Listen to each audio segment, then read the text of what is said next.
Earth had always seemed like a peaceful place, at least to the humans who lived on it. Most people didn't know that peace had been bought and paid for by the protection of a coalition of advanced alien races, a coalition that had shielded Earth from countless threats for centuries. The humans went about their lives, farming their fields, building their cities, and raising their families, blissfully unaware of the cosmic dangers that lurked just beyond their atmosphere. But that all changed the day the Drakvok fleet arrived. High in the night sky, a ripple of light appeared as the alien fleet tore through the fabric of space. They didn't come in silence. No, the Drakvok were not subtle invaders. Their massive warships descended with thunderous roars, the sheer weight of their presence enough to send shockwaves through the Earth's atmosphere. People across the globe looked up in horror as the alien armada blotted out the stars. In the rural farmlands of Montana, the sudden invasion felt like a distant dream, a nightmare broadcasted through TV screens and news updates. Hank Slater sat in his modest living room, his eyes glued to the newsfeed as reporters frantically relayed information about the alien armada, now circling the planet. His calloused hands gripped his coffee mug tighter with every word. Years ago, Hank had served in Earth's military, but those days were far behind him. He was a farmer now, content to work the land and live a quiet life. But the sight of those warships, the familiar dread of conflict, stirred something inside him. "It's happening," he muttered to himself. "What's happening?" came a voice from behind him. Hank's wife, Mary, stood in the doorway, her expression a mixture of confusion and fear. Hank glanced over his shoulder, his face grim. "The aliens who've been keeping us safe for so long, they're gone, wiped out by something bigger." Mary's face went pale. "You mean," he nodded, "the Drakvok. And now, we're on our own." The once comforting shield that had protected Earth for centuries, maintained by the now fallen alien coalition, flickered and collapsed. Earth's militaries scrambled, but they weren't prepared for an invasion of this scale. The Drakvok descended with terrifying precision, targeting major cities and key infrastructure. Earth's defense systems crumbled under the relentless assault, but in places like Hankstown, far from the world's power centers, the initial invasion felt distant. The rolling fields of farmland stretched out in every direction, seemingly untouched by the chaos in the skies. Hank wasn't fooled. He knew it was only a matter of time before the Drakvok turned their attention to rural areas. They weren't here just to destroy cities. They wanted Earth, the entire planet, and they wouldn't stop until every inch of it was under their control. "They'll be here soon," Hank said quietly, his eyes narrowing as he watched the broadcast. Mary placed a hand on his shoulder. "What are we going to do?" "We're not just going to sit around waiting to be taken," Hank said firmly. "We're going to fight." The next morning, Hank and Mary, along with dozens of other farmers from the surrounding area, gathered at the town hall. There was a mix of anxiety and determination in the air as people whispered about the invasion, their eyes darting nervously to the sky every time a distant rumble echoed overhead. The town mayor, a wiry man named Tom Withers, stood at the front of the room, trying his best to maintain a sense of calm. "Look, folks, I know things seem bad right now, but the government is doing everything it can to." Hank stood up, cutting him off. "The government's got its hands full with the cities, Tom. They're not coming to help us." A murmur spread through the room. People turned to Hank, their faces filled with a mixture of fear and hope. Hank was well respected in the community, not just for his hard work on the farm, but because everyone knew he had served in the military. If anyone had a plan, it was him. "So what are you suggesting?" Tom asked, frowning. "We just sit here and wait?" "No," Hank said, his voice steady. "I'm suggesting we do what we know best. We fight for our land. We might not have high-tech weapons or fancy equipment, but we've got something those aliens don't. We know this land, and we know how to work together." Hank's words sparked something in the room. These were farmers, men and women who spent their lives tending crops, fixing machinery, and enduring the harsh elements. They weren't soldiers, but they were tough, resilient, and most of all, they were determined to defend their home. Tom hesitated, then nodded slowly. "All right, but how do we fight against alien warships with, what, tractors?" Hank smiled. "We've got more than tractors. We've got tools, we've got the land, and most importantly, we've got each other. If we're smart, we can outlast them." Over the next few hours, Hank rallied the farmers. They began gathering what they had: old hunting rifles, shotguns, tools, and heavy farming equipment. Tractors, plows, and combine harvesters were repurposed into makeshift weapons. Hank knew it wouldn't be enough to go toe-to-toe with the Drakvok, but they didn't need to. They just needed to be smarter than their enemies. Remember, Hank said as they worked. They might have fancy technology, but they don't know the land like we do. We can use that to our advantage. The plan was simple. Use the land and their tools to create traps and defenses. They set up barricades, dug trenches, and rigged the irrigation systems to flood the fields at a moment's notice. Scarecrows were placed strategically as decoys, and old barns were converted into hidden bunkers. As night fell, the farmers gathered around a large fire in the center of town. There was a sense of grim determination in the air. "We've got one chance," Hank said, standing before the group. "We fight together, or we fall alone. These aliens think we're helpless. Let's show them they're wrong." As the night deepened, a low rumble echoed across the sky. The Drakvok fleet had begun its descent toward the farmlands. Hank looked at the glowing lights on the horizon and tightened his grip on his old rifle. "They're coming," he said, his voice hard, "and we'll be ready." The night air was thick with tension. As the distant rumble of the Drakvok ships grew louder, Hank and the farmers stood in the open field, surrounded by their hastily constructed defenses. The glowing lights of the alien fleet dotted the horizon like ominous stars, drawing closer with each passing minute. "This is it," Hank muttered under his breath, scanning the skies with narrowed eyes. He felt the weight of responsibility on his shoulders. These people were counting on him to lead them, and though they were farmers, not soldiers, Hank knew they had something the Drakvok didn't: determination. "We've got work to do," he said, turning to the group. "We can't just wait for them to land. We need to be ready." The farmers sprang into action, following Hank's lead. They didn't have much in the way of weaponry, but they had tools. Plenty of tools. Hank and his closest neighbors, Pete and Lisa, worked on modifying their farming equipment into makeshift war machines. Pete, a grizzled farmer with years of experience fixing machinery, was rigging his combine harvester to act as a mobile battering ram. "This old girl's got enough power to plow through anything," he said with a grin, tightening bolts and adding metal reinforcements to the front of the machine. Lisa, a sharp-eyed marksman known for her hunting skills, was helping set up a network of traps and snares throughout the fields. "We can funnel them into the trenches," she said, pointing to the series of ditches they had dug around the perimeter. "Force them into choke points.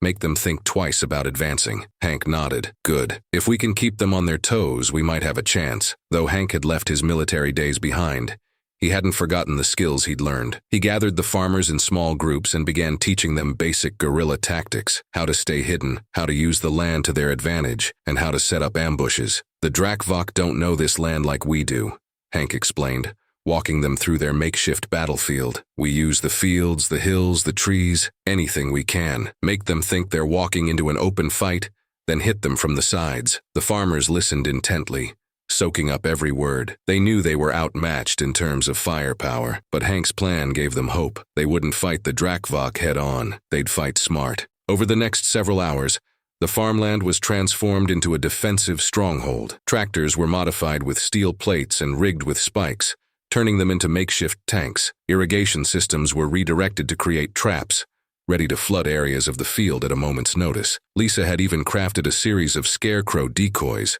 strategically placed to confuse the enemy. The old barn at the center of town became their command center. Inside, Hank and his team mapped out the battlefield, marking potential ambush points and fallback positions. "We'll need to hit them hard and fast," Hank said, pointing to a series of markers on the map. "We take out their ground forces first, then focus on whatever command unit they set up. If we can disrupt their coordination, they'll fall apart." Pete raised an eyebrow. "You really think a bunch of farmers can outsmart an alien fleet?" Hank smirked. "I think we've got more brains than they give us credit for. We've just got to make sure we hit them where it hurts." As dawn approached, the distant hum of the Drakvok ships grew louder. Hank and the farmers took their positions, hidden behind their makeshift defenses. The tension was palpable. Everyone knew this would be the first real test of their resolve. The Drakvok descended like a swarm of locusts, their sleek black ships cutting through the sky. They landed just outside the fields, their soldiers disembarking in tight formations. The Drakvok were tall, armored creatures with glowing eyes and advanced weaponry that pulsed with energy. "They're here," Hank whispered, gripping his rifle tightly. The Drakvok soldiers advanced cautiously, their commanders likely expecting an easy takeover. After all, what could a group of farmers do against them? But they weren't prepared for what came next. As soon as the aliens crossed into the fields, the traps were sprung. The ground beneath them collapsed as the farmers triggered hidden trenches, sending several Drakvok soldiers tumbling into the earth. Water from the redirected irrigation system flooded the area, bogging down their movements and shorting out their equipment. "Now!" Hank shouted. From their hidden positions, the farmers opened fire. It wasn't sophisticated weaponry. Shotguns, rifles, even bows and arrows, but it was enough. The Drakvok, disoriented by the traps, struggled to react as the farmers unleashed their first wave of attacks. Pete revved up his modified combine harvester and charged into the fray, plowing through the alien ranks like a battering ram. The Drakvok soldiers scrambled to regroup, but the farmers had the upper hand. They were fighting on their terms, using the land they knew so well to their advantage. The first skirmish ended as quickly as it had begun. The Drakvok were forced to retreat, leaving behind wrecked equipment and several fallen soldiers. The farmers, though bruised and battered, stood victorious. "We did it," Lisa said, wiping sweat from her brow as she surveyed the battlefield. "We actually did it." Hank smiled grimly. "This was just the beginning. They'll be back, and in greater numbers." He bent down to examine one of the fallen Drakvok soldiers, noticing a strange device on its arm. It pulsed with a soft glow, and Hank realized it was a communication device, one the aliens had likely been using to coordinate their attack. As he studied the device, something clicked in his mind. "This is it," he muttered. "This is how we hit them where it hurts." "What do you mean?" Pete asked, walking over. Hank held up the device. "If we can figure out how this thing works, we might be able to disrupt their communications, maybe even sabotage their command structure." Lisa's eyes widened. "You're talking about going after their command center?" Hank nodded. "It's risky, but if we can take out their command unit, the rest of their forces will be in disarray. We'll have a real chance to turn the tide." As Hank examined the device, a sudden beeping noise emitted from it, followed by a garbled voice in the alien language. Hank's eyes narrowed as he recognized the tone. It was a distress signal. The Drakvok were calling for reinforcements. "They're bringing more," Hank said, standing up. "We don't have much time. We need to strike now." The soft, pulsing glow of the Drakvok communication device in Hank's hand was a stark reminder that time was running out. The defeated alien soldiers had already called for reinforcements, and Hank knew it was only a matter of time before more of the Drakvok fleet descended on them. If the farmers were going to stand any chance, they had to move fast and strike at the heart of the alien invaders. Hank turned to the group of farmers gathered around him in the barn, their makeshift command center. Their faces, though tired and worn, were set with determination. These were not seasoned soldiers, but they were resilient farmers who had spent their lives working the land, surviving against all odds, and now they were about to take on an alien command center. "We're going after their leadership," Hank said, holding up the communication device. "If we can disable their command structure, we can throw their whole operation into chaos. They won't know what hit them." Pete, who had been tinkering with an alien rifle they'd scavenged from the battlefield, looked up with a frown. "You're talking about breaking into one of their ships, right? How exactly do we do that with, shotguns and plows?" Hank smiled grimly. "We use their own tech against them. We've already captured a few of their weapons and this communication device. If we can reverse engineer this tech, we can infiltrate their command center without them even knowing we're coming." For the next few hours, the barn became a hive of activity. Hank, Pete, and a few other farmers with a knack for mechanics worked tirelessly to modify the captured Drakvok technology. They rigged the communication device to broadcast false signals, confusing the alien sensors and creating openings in their defenses. Meanwhile, Lisa and a small team prepared for the mission by studying the layout of the Drakvok ships based on the intel they had gathered. "We're going to have to go in quiet," Lisa said, her voice steady despite the gravity of their situation. "No direct firefights. We're going to hit them fast, plant explosives, and get out before they know what's happening." Hank nodded. "Exactly. We're not trying to win a prolonged battle here. We're hitting their command center, and we're taking it down." By nightfall, the farmers were ready. Hank, Lisa, Pete, and a handful of others climbed aboard a captured Drakvok shuttle that Pete had managed to repair. The shuttle, though alien in design, was small enough to go undetected by the larger ships in the Drakvok fleet. Hank's plan was simple: infiltrate the command center, plant explosives in key systems, and sabotage their communications. As the shuttle rose into the night sky, the vast Drakvok fleet loomed above them, a terrifying wall of dark, sleek ships that blocked out the stars. The sight was enough to make anyone feel small, but Hank's grip on the controls was steady. He wasn't about to let fear stop them now. The shuttle slipped through the Drakvok defenses without incident, thanks to the modified communication device broadcasting false clearance codes. As they approached the massive command ship at the heart of the fleet, Hank could feel the tension in the air. "Remember," Hank said quietly over the comms, "we're in and out. No heroics.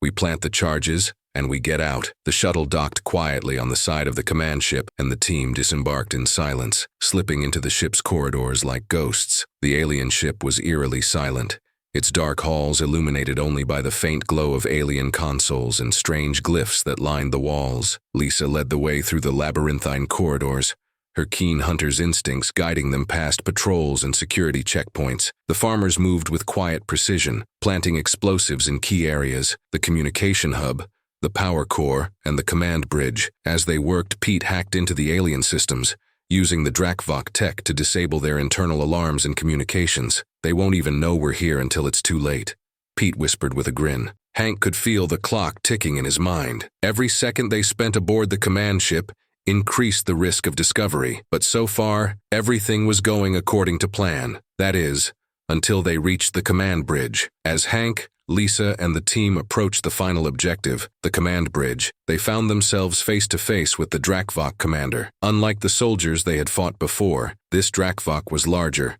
more imposing, and radiated authority. His armor gleamed with strange symbols, and his eyes glowed with cold intelligence. The commander's gaze fell on the group of farmers, and a cruel smile twisted across his alien features. "So," the commander hissed, his voice reverberating through the chamber, "the insects of this world think they can fight back." Hank didn't hesitate. He raised his rifle and fired, but the commander moved with unnatural speed, dodging the shot and closing the distance between them in an instant. Chaos erupted as the farmers opened fire, but the commander was faster, stronger, and more dangerous than any Drakvok they had faced before. He dodged their attacks with ease, his claws slicing through the air with deadly precision. "We need to get out of here," Lisa shouted, planting the final explosive as Hank held off the commander with a series of well-placed shots. Hank knew she was right. They couldn't win this fight. "Fall back!" he ordered, backing away from the commander as the farmers retreated toward the shuttle. But the commander wasn't about to let them go so easily. As the team raced back toward the shuttle,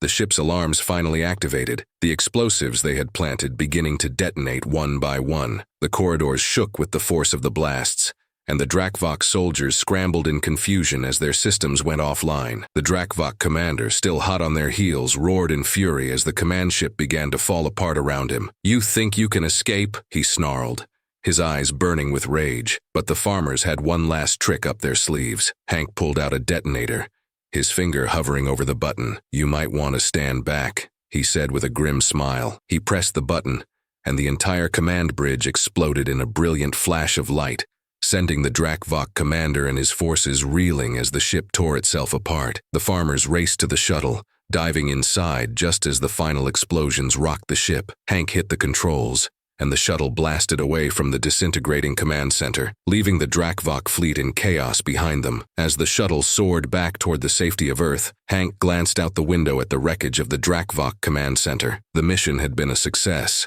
But just as he started to relax, a massive shadow loomed on the horizon. It was the Drakvok mothership, far larger and more dangerous than anything they had faced before. "We're not done yet," Hank muttered, his eyes narrowing as the mothership advanced. Not by a long shot. The shuttle raced back toward Earth, its engines roaring as the flickering lights of the destroyed Drakvok command center faded into the background. Inside the cockpit, Hank's heart pounded in his chest. The farmers had done the impossible. They had infiltrated the enemy's most powerful ship, planted explosives, and thrown the entire Drakvok fleet into disarray. But as the looming shadow of the Drakvok mothership appeared on the horizon, Hank knew that their victory was short-lived. The mothership was colossal, its dark, sleek form blocking out the stars as it advanced toward Earth's atmosphere. This was no ordinary warship. It was a weapon of mass destruction, designed to decimate planets with a single strike. "Look at the size of that thing," Pete whispered, staring at the massive vessel through the shuttle's viewport. "How are we supposed to stop that?" Hank gritted his teeth. "We're not done yet.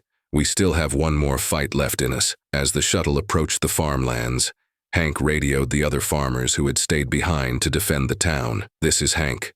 We took out their command center, but there's a bigger threat coming. Get everyone ready. We're making our final stand." The farmers on the ground, though exhausted and bruised from the earlier skirmishes, didn't hesitate. They knew what was at stake. The modified tractors, plows, and other equipment were prepped for battle, and the remaining supplies were gathered for the final defense. "We've got one last chance to stop them," Hank said as he and his team disembarked from the shuttle. "We're going to hit that mothership with everything we've got." Lisa, who had been scouting the mothership's movements through a pair of binoculars, turned to Hank with a grim expression. "That thing is headed straight for us. If we don't stop it before it reaches the surface, it'll wipe out everything." Hank nodded. "We don't have the firepower to take it down directly, but if we can lure it into a trap, we might have a shot." Hank's plan was simple, but it was their only option. They would lure the mothership into a narrow valley just outside the farmlands, where the terrain would work in their favor. Once the ship was in position, they would trigger a series of explosions, using the farmland's irrigation systems and homemade explosives to collapse the valley walls and trap the ship. It was a long shot, but Hank had learned one thing during his time in the military. Sometimes the best way to defeat a more powerful enemy was to make them underestimate you. "We're going to hit them where it hurts," Hank said, addressing the gathered farmers. "They think they're invincible, but we've got the land on our side. We know how to use it." The farmers got to work, rigging the valley with explosives and setting up barricades along the approach. They knew that the mothership wouldn't be coming alone. It would be escorted by Drakvok soldiers, and they needed to be ready for another ground assault. The ground trembled as the massive Drakvok mothership descended from the clouds, its engines roaring like a storm. Hank, standing at the edge of the valley, watched as the ship's enormous form blotted out the sky. This was it, the final battle. "Get into position," Hank shouted, and the farmers quickly moved to their designated spots, hiding behind rocks and barricades with their makeshift weapons at the ready. The mothership hovered above the valley for a moment, its sensors scanning the area. For a terrifying second, Hank thought their plan might fail, that the Drakvok would realize the trap before it was sprung. But then, the ship began to descend. "They're taking the bait," Lisa whispered from her position on a nearby hill, her sniper rifle trained on the approaching Drakvok soldiers. The first wave of Drakvok troops landed on the ground, their armored forms advancing toward the valley entrance. Hank signaled for the farmers to hold their fire. They needed the mothership to move deeper into the valley before they could trigger the explosives. The tension was unbearable. The sound of the Drakvok soldiers' footsteps echoed across the valley as they marched forward, their weapons drawn. Finally, the mothership was in position. "Now!" Hank shouted, and the valley erupted in chaos. Explosions rocked the ground as the farmers triggered the explosives, sending dirt and rock cascading down the valley walls. The Drakvok soldiers were caught off guard, stumbling as the ground beneath them collapsed. At the same time, the farmers opened fire from their hidden positions, using their modified rifles, shotguns, and even slingshots to take down the advancing Drakvok troops. Lisa's sniper rifle rang out, each shot finding its mark as she took down the alien commanders. But the real target was the mothership. Hank, standing near the detonator for the final set of charges, waited for the right moment. The mothership was trying to ascend, its engines roaring as it attempted to escape the collapsing valley. But Hank knew that once those final charges went off, there would be no escape. "Come on," Hank muttered, his finger hovering over the detonator. The mothership's engines flared, sending shockwaves through the valley as it began to rise. Hank's heart pounded in his chest. If they didn't detonate the explosives now, the mothership would escape. "Now!" he shouted, slamming his hand down on the detonator. The ground beneath the mothership exploded in a blinding flash of light, and the massive ship shuddered violently. The force of the blast sent it spiraling out of control, its engine sputtering as it crashed into the valley floor. The sound of the mothership's crash was deafening, the ground shaking as the massive vessel came to a halt. Smoke and fire billowed from its broken hull, and the once mighty Drakvok flagship lay in ruins. "We did it," Pete said, his voice filled with disbelief as he stared at the wreckage. "We actually did it." Hank wiped the sweat from his brow, his heart still racing from the intensity of the battle. But there was no time to celebrate. The fight wasn't over yet. As the farmers began to regroup, a figure emerged from the wreckage of the mothership. It was the Drakvok commander, battered but still standing, his eyes burning with fury. He was larger than the others, his armor cracked but still formidable, and in his hand, he wielded a glowing alien blade. "You think you can defeat me?" the commander snarled, his voice dripping with venom. "You are nothing but insects." Hank stepped forward, his rifle raised. "We might be farmers," he said, his voice steady, "but we know how to fight for what's ours." The commander charged, his blade slicing through the air with deadly speed. Hank barely dodged the first strike, firing his rifle in response. The shot hit the commander's armor, but it barely slowed him down. The fight was brutal, but Hank and the farmers fought with everything they had. Lisa's sniper fire kept the commander on his toes, while Pete and the others used their makeshift weapons to wear him down. It was a team effort, and despite the commander's strength, the farmer's determination proved stronger. With a final well-aimed shot, Hank took the commander down, his body collapsing to the ground in a heap. The Drakvok fleet, now in disarray after the loss of their commander and mothership, began to retreat. The farmers had done the impossible. They had saved their home. But as Hank looked up at the sky, he couldn't shake the feeling that this wasn't the end. The Drakvok were powerful, and though they had won this battle, there were more enemies out there in the galaxy. "We did it," Lisa said, walking up beside Hank. "But for how long?" Hank's gaze remained fixed on the horizon. "As long as we need to," he replied. "We'll be ready for whatever comes next." The dust was still settling across the battlefield, and the valley echoed with the sound of distant explosions and crumbling rock. The towering Drakvok mothership lay in ruins, its dark hull cracked open, fires raging across its surface. The remaining alien forces, once confident and unstoppable, were now retreating, their ranks broken and leaderless after the fall of their commander. Hank stood amidst the wreckage, his rifle slung over his shoulder. He stared at the horizon where the Drakvok ships disappeared into the atmosphere, their invasion defeated by the very people they had underestimated, ordinary farmers who had refused to give up their land. "It's over," Pete said, walking up beside Hank, his voice tired but relieved. "We actually did it." Hank nodded slowly. "We did. But I don't think this will be the last time Earth faces something like this." Lisa approached, wiping dirt and sweat from her face. She slung her sniper rifle across her back and surveyed the battlefield with a hard expression. "They came here thinking we'd be an easy target. We proved them wrong." The farmers gathered around, some still clutching their makeshift weapons, others tending to the wounded. Despite the exhaustion etched on their faces, there was a sense of pride and victory in the air. They had done the impossible.